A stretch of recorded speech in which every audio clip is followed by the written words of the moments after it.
अभी हम बात करेंगे न्यू टेस्टमेंट की। तो ये मैंने थोड़ा इधर-उधर लिख दिया है, तो मैं जो बोल रही हूँ उसमें ज़्यादा ध्यान दीजिएगा आप। The life of Jesus Christ की अगर हम बात करें तो उनके बर्थ, टीचिंग, मिरेकल्स जो उन्होंने किए। तो इसमें क्या थीम्स रहेंगी? लव एंड फॉरगिवनेस की, कंपैशन की, मोरल टीचिंग्स की वगैरह-वगैरह की। समझ में आ रही है आपको बात? सेल्फलेसनेस की कि आप कैसे दुनिया के लिए काम करें सेल्फलेस होके। ठीक है? फिर आएगा क्रूसिफिक्शन। जीसस क्राइस्ट ने अपनी लाइफ को सैक्रिफाइस कर दिया, अपने आप को सैक्रिफाइस कर दिया for the sake of humanity. तो इसकी थीम क्या रहेगी? सैक्रिफाइस। यहाँ थीम रहेगी सैक्रिफाइस एंड रिडेम्पशन की। ठीक है? फिर सैल्वेशन एंड होप की कि भगवान ने क्या बोले थे उनके दूसरा फिर से वो आए थे, है ना? तो ऐसा रिडेम्पशन, ठीक है? सैल्वेशन एंड होप, मुक्ति तक की, है ना? फिर आशा, जो दोबारा वो आए वो आशा। तो जॉन डन की जो है ये इससे रिलेटेड है, सैल्वेशन से, है ना? जो उनकी पोयम है डेथ बी नॉट प्राउड, तो वो क्या कह रहे हैं कि ये डेथ कोई चीज़ है ही नहीं। आप क्या कर रहे हैं? एक एटर्निटी में चले जाते हैं डेथ के बाद, ठीक है? तो जॉन डन ये वाले क्रिश्चियन आइडिया से बहुत प्रभावित थे, इन्फ्लुएंस्ड थे। फिर टी.एस. एलियट की द सेकंड कमिंग में उन्होंने बताया है कि एक सेकंड बार भी ये जो वर्ल्ड में ये सब चीज़ें बढ़ती जा रही है ना, पाप वगैरह, तो ये सेकंड बार जीसस आएंगे जैसा उन्होंने वादा किया। फिर हमने देखा था द बुक ऑफ रिवीलेशन में, द बुक ऑफ मैथ्यूज में हमने देखा था ये वाला पार्ट, ये दोनों पार्ट। फिर द बुक ऑफ रिवीलेशन में द लास्ट जजमेंट, है ना? एंड ऑफ द वर्ल्ड में गॉड जज करेंगे और डिसाइड करेंगे ह्यूमंस का, फेथ का, हेवन और हेल का, ठीक है? तो उसमें वैसी थीम्स आ जाएंगी। तो ये हो गया हमारा न्यू टेस्टमेंट। तो हमने बिब्लिकल मिथ्स की तो बात कर ली, अब हम थोड़ी सी पोइट्री की भी बात कर लेते हैं। तो देखो, क्या सिर्फ बाइबल में पोइट्री है? तो नहीं, बाइबल में सिर्फ पोइट्री नहीं बल्कि अलग अलग जीनर्स की, जीनर्स मतलब टाइप्स ऑफ राइटिंग है, ठीक है? अलग अलग फॉर्म्स ऑफ लिटरेचर है, अलग अलग टाइप्स ऑफ लिटरेचर है, और पोइट्री उनमें से एक है। तो biblical poetry poetic part of the Bible है, ठीक है? जो कि इमोशनल स्टाइल में लिखा गया है। मतलब आप समझ लो मेन पोइटिक बुक्स कौन सी हैं? साल्म्स, PSALMS, बस आपको इतना याद रखना है। और सॉन्ग ऑफ सोलोमॉन भी याद रख सकते हैं, जिसमें लव पोएट्रीज हैं, और साल्म्स में long and prayers to God है, मतलब sorry, songs and prayers to God है। दो पोएट्री की बुक आपने याद रख ली। फिर दूसरे टाइप का लिटरेचर आप बोलेंगे नरेटिव या फिर हिस्टोरिकल बुक्स। तो ये बुक्स बताएंगी stories about people and events, ठीक है? ये स्टोरी बेस्ड रहेंगी। फिर तीसरा है प्रॉफिटिक लिटरेचर। इसमें मैसेज रहेगा फ्रॉम प्रॉफिट से, ठीक है? जो अलग अलग प्रॉफिट हुए हैं अपने क्रिश्चियनिटी में, उनके मैसेजेस रहेंगे, उनके लेक्चर्स रहेंगे। फिर आएंगे गॉस्पल्स। तो ये बहुत इंपॉर्टेंट पार्ट है क्योंकि ये डील करेगा biographical narratives of Jesus Christ, about Jesus Christ, है ना? तो मेन गॉस्पल्स हैं 4, मैथ्यू, मार्क, लूक और जॉन, है ना? ये उनके बताएंगे बर्थ को, टीचिंग को, ये सब मिरेकल्स, क्रूसिफिक्शन वगैरह को, ठीक है? और रिजरेक्शन। तो बहुत सारी टाइप के लिटरेचर है, फॉर्म ऑफ लिटरेचर है। बाइबल में poetry is one of them, ठीक है? लेकिन हम स्पेसिफिकली पोइट्री की ही बात करेंगे। तो पोइट्री किसने लिखी, ये आपका सवाल आना चाहिए। तो पोइट्री के जो ग्रेटेस्ट पोएट माने जाते हैं बाइबल में, वो हैं किंग डेविड, ठीक है? उन्होंने बहुत सारी वही जो साल्म्स हैं वो लिखी हैं, ठीक है? और ये है songs and prayers to God. फिर आते हैं हमारे किंग सोलोमन, जिन्होंने लव पोएट्री लिखी। तो आई होप आपको 2 पोएट्री एटलीस्ट, सोलोमन सॉन्ग और साल्म्स जो कि किंग डेविड ने लिखी है, बहुत सारी, ये आपको याद हो जाएंगे, है ना? तो ऑथर्स भी आपको याद हो गए और आपको पोएट्री के भी नाम याद हो गए, है ना, एट्सेट्रा। बाकी अदर्स भी हैं कंट्रीब्यूटर्स, वो आपको ज़्यादा चिंता नहीं करनी है। अब आपको फीचर्स देखने हैं अगर पोएट्री के, तो आपको याद रखना है सिम्मे, CAPF। सिम्मे कौन है? सिम्मे कोई नहीं है, सिमी है मेरा नाम, लेकिन सिम्मे हम बोल देते हैं, SIMME, सिम्मे। CAPF मतलब सेंट्रल आर्म पुलिस फोर्स, ठीक है? तो सिम्मे CAPF, है ना?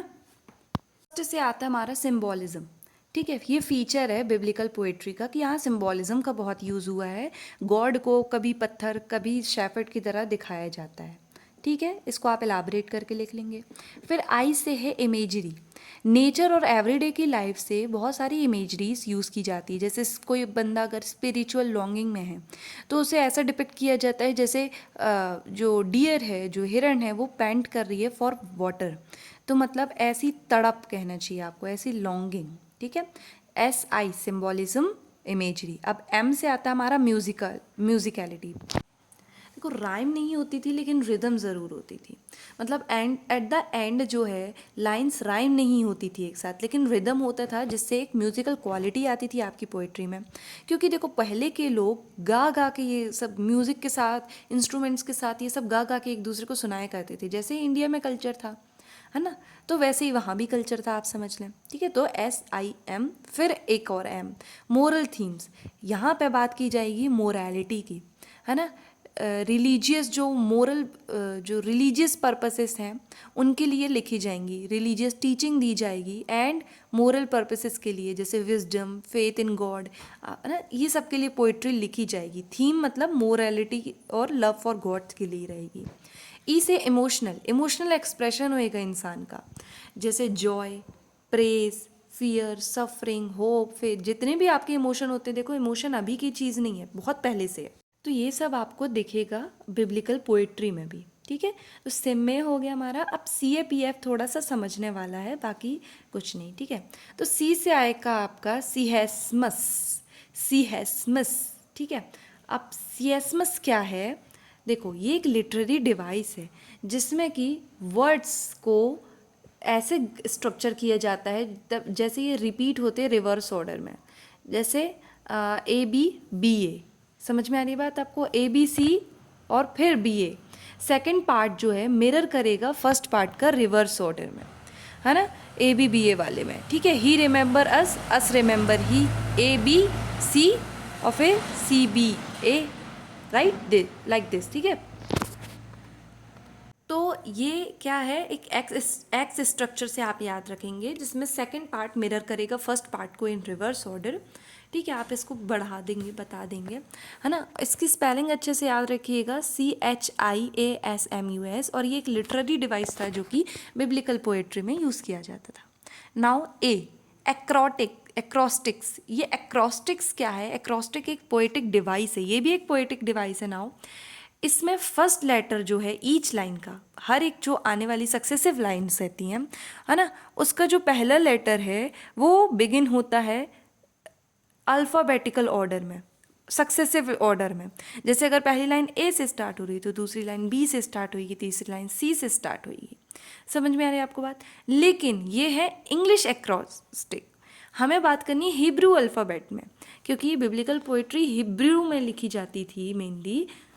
कोई भी वर्स जो है वो स्टार्ट होता था नेक्स्ट लेटर से, लेकिन हिब्रू अल्फ़ाबेट के। तो हिब्रू अल्फ़ाबेट में टोटल 22 लेटर्स हैं, बस ये थोड़ा सा जानने वाली बात थी। ठीक है, फिर पी, पैरेललिज्म। पैरेललिज्म क्या है? एक स्ट्रक्चर है बिटवीन सक्सेसिव लाइन, कि जो आने वाली लाइन में उनमें क्या स्ट्रक्चर रहेगा, आने वाले सेंटेंस का स्ट्रक्चर कैसे रहेगा, सक्सेसिव लाइन का स्ट्रक्चर कैसे रहेगा। तो पहला आता है हमारा सिनोनिमस पैरेललिज्म। इसमें क्या होएगा, जो आने वाली लाइन है, सक्सेसिव लाइन है या फिर सेकंड लाइन है, वो रिपीट करेगी। ध्यान से बात रखना, समझना, रिपीट करेगी थॉट को जो कि पहले लाइन में यूज़ किया गया है, लेकिन डिफरेंट वर्ड्स के साथ। जैसे मैंने कहा मैं तुम्हें पसंद करती हूँ, तो ये दूसरी लाइन में कैसे होएगा, तुम्हें मुझे द्वारा पसंद किया जाता है। तो ये दूसरे वर्ड में मैंने सेम बात कही ना, है ना, या फिर सिमी तुम्हें पसंद करती है। ठीक है, तो ये सिनोनिमस पैरेललिज्म है, मतलब जो पहले लाइन का आइडिया था वही दूसरी लाइन में रिपीट हो रहा है यूजिंग डिफरेंट वर्ड्स। फिर आता हमारा एंटीथेटिक पैरेललिज्म। इसमें क्या होएगा, जो सेकंड लाइन रहेगी वो कंट्रास्ट करेगी आपके फर्स्ट लाइन से। जैसे मैं कहूँगी अगर मैं तुम्हें पसंद करती हूँ, तो दूसरी लाइन बोलेगी मैं तुम्हें पसंद नहीं करती हूँ, राइट। फिर तीसरी लाइन आएगी सिंथेटिक पैरेललिज्म, सिंथेस्टिक पैरेललिज्म। इसमें क्या होएगा, या फिर प्रोग्रेसिव पैरेललिज्म से अच्छे से याद रहेगा आपको। तो इसमें क्या होएगा, SAP, सैप याद रखना, सिनोनिमस, एंटीथेटिक और प्रोग्रेसिव। तो इसमें क्या होएगा, जो सेकंड लाइन रहेगी वो फर्स्ट लाइन के आइडिया को कंप्लीट करेगी, रिपीट नहीं करेगी, कंप्लीट करेगी। समझ में आ रही है आपको बात? तो इसी के साथ हमारा बिब्लिकल पोइट्री भी ख़त्म होता है और बिब्लिकल मिथ्स वाला पूरा यूनिट ख़त्म होता है।